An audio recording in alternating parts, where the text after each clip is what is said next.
Voilà, là tu veux de l'indus et tout, bah là voilà, là t'en as, tu vois. Et après aussi très longtemps, j'ai habité juste en bas là où c'est en construction là, et là il y avait juste un immeuble, et tout le reste c'était des usines désaffectées, des entrepôts, machin et tout, et là c'était quand j'étais vraiment merdeux, quand j'étais petit quoi. Et quand t'es un merdeux c'est mortel, tu sais, les usines abandonnées, machin, c'était juste waouh. Donc ça m'a peut-être marqué, inconsciemment, tu vois.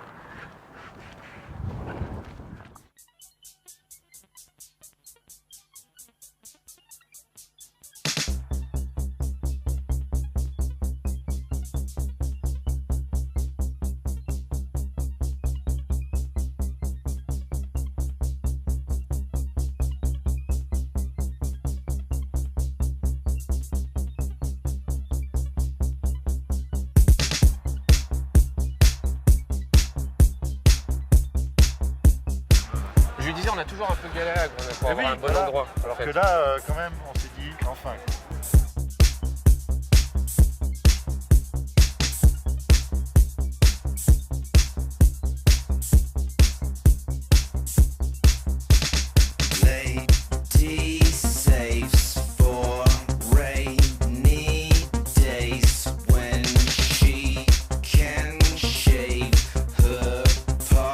Par rapport aux gens donc, qui au début des années 90 faisaient partie de notre bande qui allait en teuf et tout, il y avait aussi donc surtout William qui est là, qui maintenant travaille à la Belle Électrique où on est maintenant ce soir.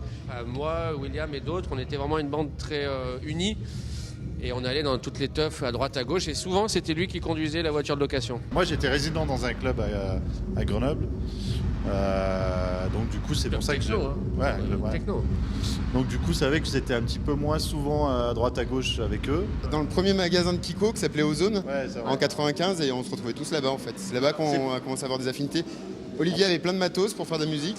Nous on n'avait pas de thunes. Et donc en gros Kiko avait du matos aussi. Donc du coup On avait une Terre 909.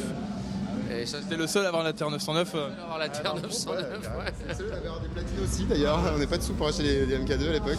Mais tout le monde squattait chez toi, Olivier, et chez Kiko du coup. Chez Kiko, moi j'aimais pas que les gens viennent chez Le phénomène rave qui en ce moment, il n'a rien à voir. Enfin, parce qu'il n'y a pas la menace de la police que nous on avait, parce qu'on savait ça pouvait s'arrêter à tout moment la soirée, tu vois. Donc on se disait une demi-heure, c'est une demi-heure de prix quoi. Au début on organisait des raves dans des grottes, dans des forts, dans des lieux un peu insolites. Et maintenant on écoute Marcel Detman dans la salle municipale de musique actuelle quoi. Complètement impensable. Ah oui, ce qui était impensable à l'époque. Ouais.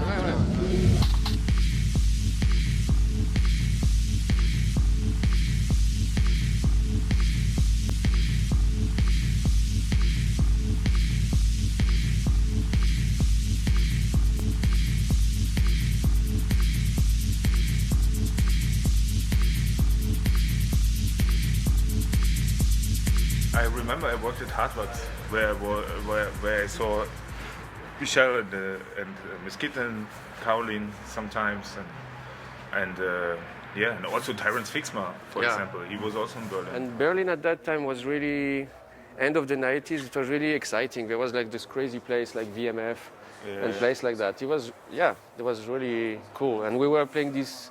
There was already this techno thing in Berlin. There was always this techno thing with Trésor and stuff like that. Really good. And last time we saw was last year at Nuit Sonore, and he was playing back to back with Laurent. And at some point, I was a bit drunk, I have to say. Suddenly I hear Depeche Mode, Photographic, and I was like, what? And then we did a session, Laurent and Marcel, it was just for me. I knew it. You know, they play like Depeche Mode and then Need the Reb and maybe Front 242 and stuff like that. It was like,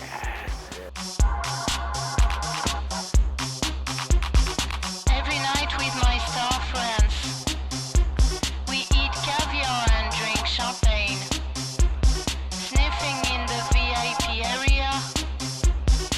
We talk about Frank Sinatra. You know Frank Sinatra? He's dead. Dead. sur le first album, Miskitin et moi, et je crois que c'est V Magazine, tu sais, c'est les gros bouquins là, comme ça. Là. Ils ont demandé à Lagerfeld de choisir genre 5 artistes qu'il aimait bien à ce moment-là, et il nous a choisi. Il a pris 2 photos. Il nous a dit asseyez-vous, voilà, faites comme ça, Michel, bouge ton épaule, mets ta main là, voilà, bougez plus, il a fait clic, 2 photos, il a fait c'est bon. Et il sort les photos et elles sont super bien.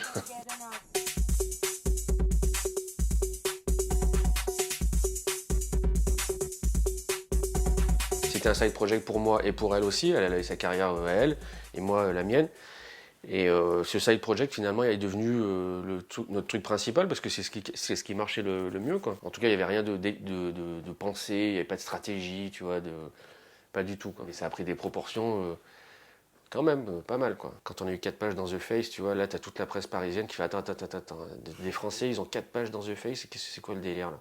Alors là, la France a réagi, mais justement de manière complètement disproportionnée, quoi. Et là, d'un seul coup, on était de partout. Tout le monde nous book, tous les festivals, tous les clubs et tout, et, tu vois, jusqu'à presque l'overdose en fait à un moment donné, quoi. Là, on est dans les vieilleries. Ils sont où mes scuds de hardcore, bordel? Ah! Voilà.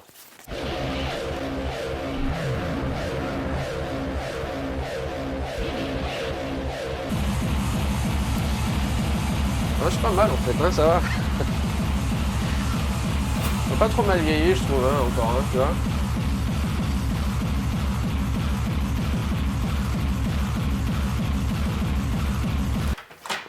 Plein de gens qui savent pas que j'ai fait ça, quoi, et qui peuvent pas se douter, tu vois, quand ils écoutent les morceaux de Miskitin, même à l'époque où je faisais du hardcore,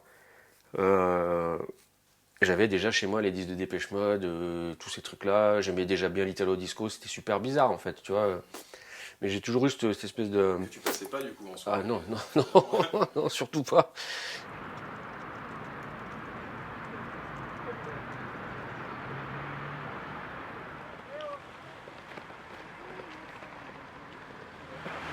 Donc ça s'appelle Quai de France, mais en fait ils l'appellent aussi Via Corato. C'est là où il y a les 35 pizzerias à la suite, grosse immigration italienne, quoi. Et ils ont passé les Alpes, ils sont arrivés par là-haut, là. Ils se sont dit bah tiens, c'est bien ici, on va s'arrêter là.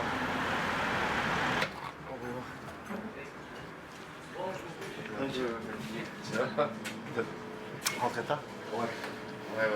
Moi, c'est moitié-moitié. Mon père est italien, ma mère est française. Et comme je te dis, j'ai plus grandi du côté de la famille du côté de ma mère que de mon père. Donc j'étais moins dedans à fond, tu vois. Même si tu te rattrapes avec l'Italo Disco, le cinéma italien. Mais ça, c'est comme ça. Voilà, c'est comme si je sais pas comment t'expliquer. Regarde, j'arrête pas avec mes mains là depuis tout à l'heure. C'est France-Italie, tu vois. Je déteste quand c'est France-Italie. Tu vois, on se prend la tête. Parce que je sais pas qui supporter, quoi. Tu vois, c'est un vrai dilemme. Par contre, si tu viens ici regarder le match, C'est l'italien. bah oui, c'est vaut mieux. Turin, c'est pas très loin d'ici, hein. C'est vite, hein, 2h30 en voiture.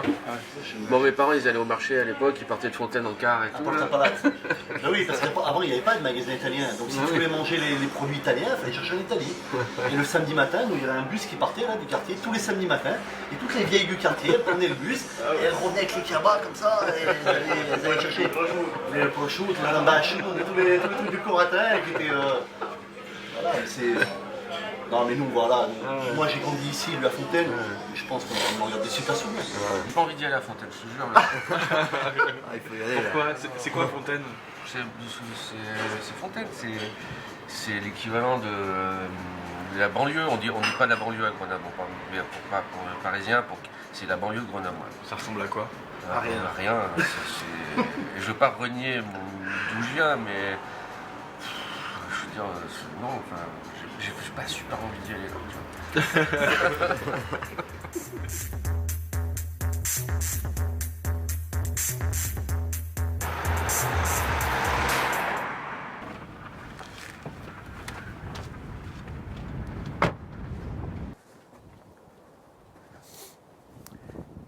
Putain, bon spot quand même, quoi. Merde.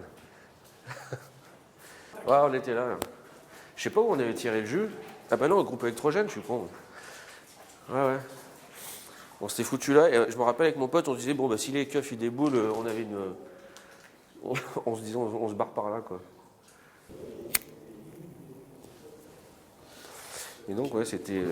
Historiquement, je pense que ouais, c'était la première teuf à Grenoble.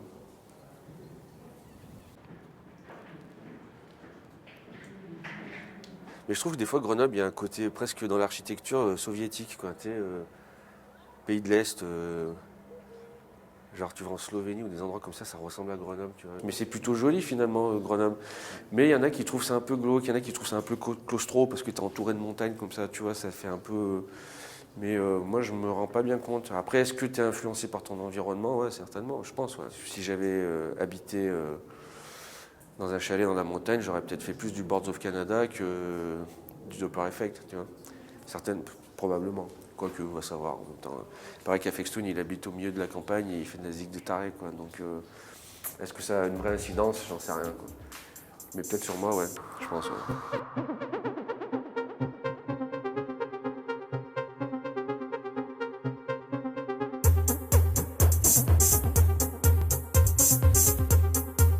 Mais on a beaucoup parlé des années 90, hein, j'ai fait plein d'autres trucs après, hein, en fait. Hein. Et puis là, ça continue. J'ai sorti un album l'année dernière, je vais sûrement en faire un pour cette année. Donc, je suis pas encore dans un trip revival de moi-même, quoi. J'ai pas fait beaucoup d'albums, en fait, solo. J'en ai fait 3 sur 20 ans de carrière, genre cette expression carrière. Mais, et à chaque fois, je sais pas pourquoi, j'avais cette impression un peu débile, je me sentais obligé de... Tu sais qu'il fallait que je fasse voir tout ce que j'aime, tu vois, un peu d'italo disco, un peu de new wave, un peu de techno, machin. Et là, j'ai envie de faire un album plus compact, plus homogène au niveau du son, certainement qu'il n'y aura pas de voix, un peu crado, j'ai envie d'un truc un peu brut, voilà. Pas forcément de speed ou hard, mais ressortir mes vieilles machines, tu vois, que c'est un truc que j'utilisais plus. Voilà, j'ai envie de faire ça. Voilà. Toujours à Grenoble. A priori, il n'y a pas de raison que ça change, quoi. Non. Ouais. Ok, bon, on se met à l'abri un petit peu. Ouais.